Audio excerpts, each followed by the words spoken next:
services secrets inventifs disent effectivement, nous pouvons participer à la destruction du FLN, et pour ça, éventuellement, nous pourrions inventer une organisation imaginaire qui s'appellerait la Main Rouge. Chaque fois qu'il y a quelque chose qui se passe, on dit c'est la Main Rouge. Et la Main Rouge n'existait pas du tout. Ça couvrait le service. C'est une excellente idée.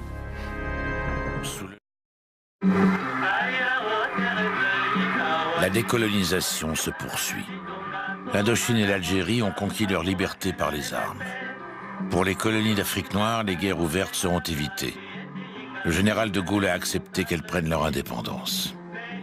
Mais ce ne sera pas si simple. Les services secrets seront fort utiles au président pour garantir l'influence de la France dans son précaré africain et son accès aux richesses du continent noir. Le lien entre De Gaulle et l'Afrique porte un nom. Jacques Foccart, ancien du BCRA devenu homme d'affaires et réserviste du service Action, il anime un réseau qui contrôle les intérêts de la France. Homme de l'ombre et des coups tordus, il est l'œil de Gaulle en Afrique et son poing. Chaque soir, il le rencontre en tête-à-tête dans son bureau de l'Élysée. De Gaulle et Foccart, on ne sait rien. Aux nouveaux pays indépendants, De Gaulle propose d'intégrer la communauté que la France a créée avec ses anciennes colonies. Mais la contestation n'est pas admise.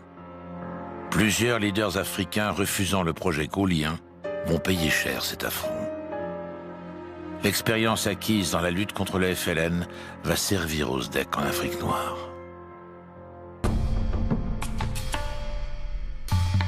Le président guinéen Ahmed Sékou Touré refuse l'association proposée par le général. Il se rapproche du bloc soviétique. Le SDEC va dès lors s'employer à le déstabiliser et faciliter la prise du pouvoir par l'opposition. Les services français font circuler de la fausse monnaie guinéenne qui inonde bientôt le marché. L'économie locale s'effondre. La manœuvre est malvenue et dérisoire car le leader guinéen se rapprochera durablement de l'URSS. Au Cameroun, le leader du parti d'opposition UPC, Félix Moumié, lutte contre le régime d'Amadou Ahidjo mis en place par Foccart.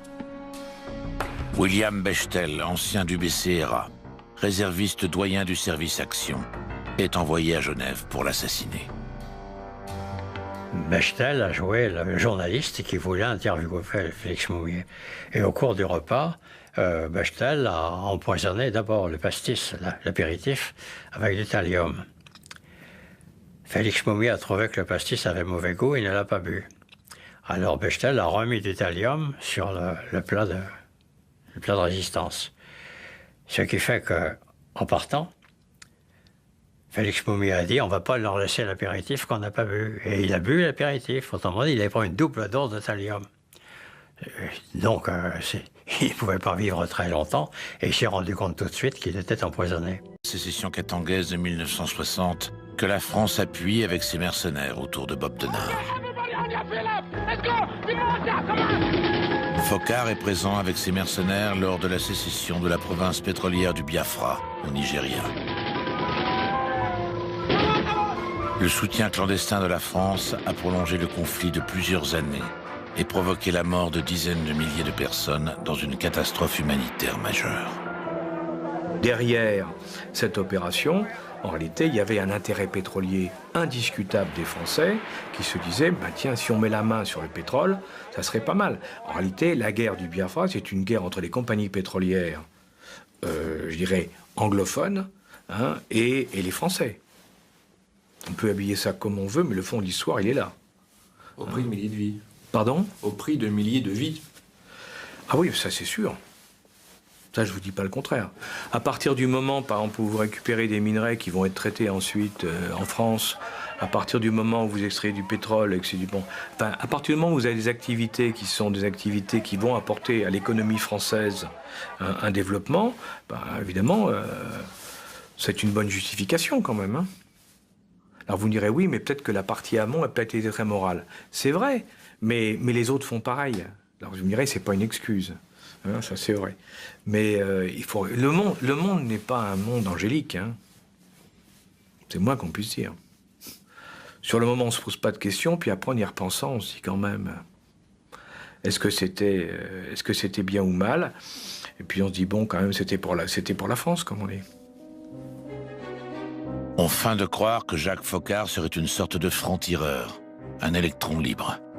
Rien n'est plus inexact. Aux mains du général, il est une arme. Foccart est l'instrument du général, lui.